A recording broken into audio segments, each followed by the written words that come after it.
ایک دفعہ ذکر ہے، ایک پرسکون گاؤں میں ایک غریب مگر محنتی کسان رہتا تھا۔ ایک دن جب وہ اپنی مرغیوں کی دیکھ بھال کر رہا تھا، اسے اپنے مرغی خانے میں ایک عجیب سی نئی مرغی نظر آئی۔ اس کے پر سنہری تھے اور وہ کسی بھی پرندے جیسی نہیں لگتی تھی جو اس نے پہلے کبھی دیکھی ہو۔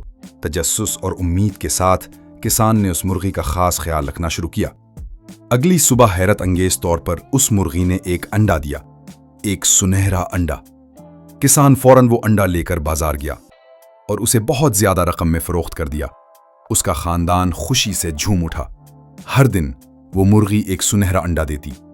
آہستہ آہستہ کسان امیر ہو گیا، مگر وقت گزرنے کے ساتھ ساتھ وہ بے صبر ہو گیا۔ یہ مرغی روز صرف ایک ہی انڈا دیتی ہے، وہ بڑبڑایا۔